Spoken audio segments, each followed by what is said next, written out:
Dieu nous bénisse. Que le Dieu d'Israël soit avec chacun d'entre nous. Je vais vous montrer ce soir la prière pour surmonter n'importe quelle situation. Vous avez été nombreux à faire votre désenvoûtement. Il y a d'autres qui continuent de faire le désenvoûtement, à d'autres qui viennent à peine de commencer. Se désenvoûter est une étape, mais il faut arriver à conserver sa liberté. La Bible déclare que si Dieu vous a franchi, vous serez réellement libre. Et à la suite d'un désenvoûtement, il faut avoir des pratiques spirituelles efficaces. C'est pour laquelle il est important que vous sachiez comment prier.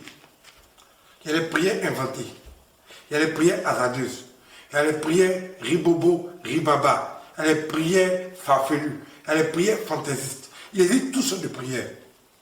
Mais je vais vous révéler une prière qui est extrêmement puissante, qui est complète et qui nous permet de surmonter n'importe quelle situation. 2 Chroniques 7, verset 14 dit: si le peuple sur qui est invoqué mon nom s'humilie, 1. Prie, 2. Cherche ma face, 3. Et se détourne de ses mauvaises voies, mon Dieu, le Dieu du ciel, le Dieu de la terre, le Dieu d'Israël, je le guérirai et je lui pardonnerai tous ses péchés. Le secret pour faire descendre et maintenir le pouvoir de Dieu se trouve dans ce verset. Les gens lisent la Bible comme s'il s'agissait d'un roman ou bien d'un discours. La Bible n'est pas un discours. La Bible est le pouvoir de Dieu révélé. Et dans ce verset-là, je vais vous montrer les différentes étapes à suivre pour faire descendre le pouvoir de Dieu et maintenir son désenvoûtement et grandir en puissance et en grâce avec Dieu.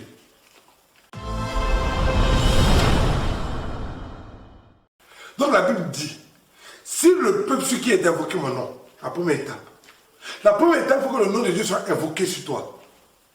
Donc quand tu pries chaque fois, il faut invoquer le nom de Dieu sur toi. Adonai, Echad, Tisekenu. Si le nom de Dieu n'est pas invoqué sur toi, ça devient des prières fantaisistes. Ça devient des prières hasardeuses. C'est-à-dire que des prières basées sur le hasard. Mais quand tu invoques le nom de Dieu sur toi, alors déjà, tu as respecté la première étape du verset de Chronique. Adonai, Echad, Tisekenu. Donc la première étape, il faut que le nom de Dieu soit invoqué sur toi. Donc si mon peuple sur lequel est invoqué mon nom, donc tu invoques d'abord le nom de Dieu sur toi. S'humilie. Quand tu s'humilies, les gens vont commencer à pleurer. Oui, éternel mon Dieu, mon roi. Ce n'est pas ça s'humilier.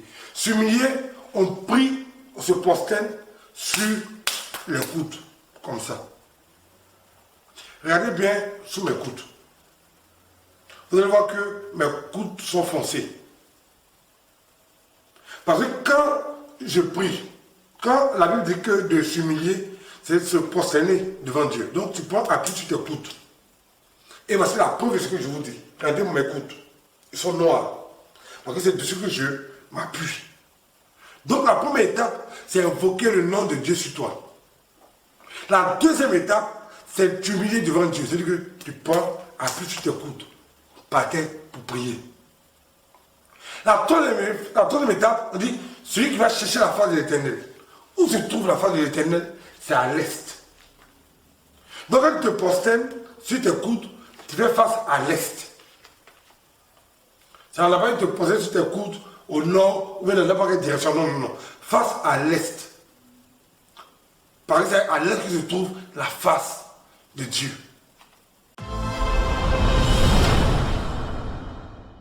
Et s'il se détourne de ses mauvaises voies.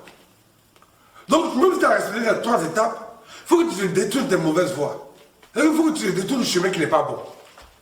Donc, si tu as respecté les 3 étapes et que tu restes toujours dans la mauvaise voie, tu n'as rien fait. Parce que Dieu a donné 4 conditions.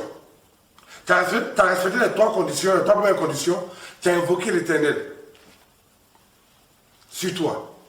Tu as respecté ensuite la deuxième condition, la troisième condition. La quatrième condition, on dit si tu te détournes de ces mauvaises voies, tu respectes toutes les premières conditions et tu refuses de respecter la dernière condition. Tu ne peux pas te détourner de tes mauvaises voies, ça ne marchera pas. Le pouvoir d'une prière efficace se trouve dans 2 Corinthiens verset 14. Retenez ça. Et il faudra que vous respectez chacune de ces étapes. Et surtout, se détourner de ces mauvaises voies. Alors, Dieu te fait cette promesse. Je t'exaucerai des cieux et je pardonnerai tes péchés. Donc la condition pour que Dieu t'exauce des cieux et pardonne réellement tes péchés, c'est de respecter les différentes étapes que j'ai données. Il ne s'agit pas de dire Seigneur, pardonne mes péchés, éternel mon Dieu, oh mon roi, mon Dieu. C'est pas ça.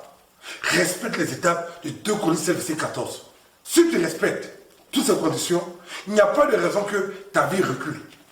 Tu iras de gloire en gloire, de progrès en progrès, d'avancement en avancement. Donc, la marche avec Dieu est un tout. C'est vrai que vous utilisez les injonctions, c'est vrai que vous utilisez et pratiquez les secrets spirituels, mais connaître ces différentes étapes de la croissance spirituelle est très important pour quelqu'un qui veut progresser avec Dieu. 2 Corinthiens 7, verset 14 est le secret pour avoir une prière qui nous permettra de surmonter n'importe quelle situation, peu importe la situation. Que le Seigneur nous bénisse, que le Seigneur nous aide. Shalom, shalom.